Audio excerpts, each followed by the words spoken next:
Sanford pushes for a new residential and commercial development on its campus. Some residents have some questions and concerns. WVTM 13's Lisa Crane live and local from the campus right now. How are residents feeling about this project, Lisa? Well, I think many of them felt blindsided when the developer held a press conference a couple of weeks ago and announced the idea of converting the Homewood Soccer Park into a state-of-the-art facility that Sanford would share with the city. Now, that got a lot of attention, and it was not positive.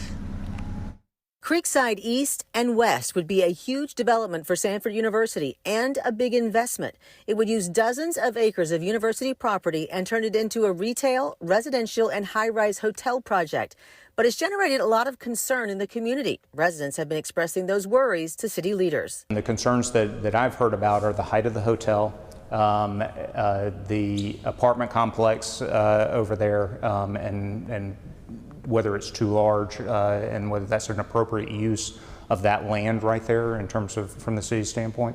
I think there are other concerns about just the size and scope of the overall development. The mayor says the biggest issue has been the idea from the developer to build a new soccer track complex at the current Homewood Soccer Park. The developer proposed the idea to turn it into a university city shared facility, and some residents felt their community park would be taken over. There will be plenty of opportunities to hear more about the development, hear more about what they're proposing, hear more about their answers to the concerns that have been raised.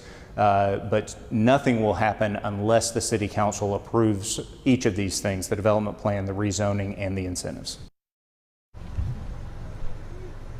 Now, the mayor says they are listening to residents' concerns. As a matter of fact, someone just started an online petition to stop the entire Creekside development. So far, they have a couple of hundred signatures. Live at home with Lisa Crane, WVTM 13.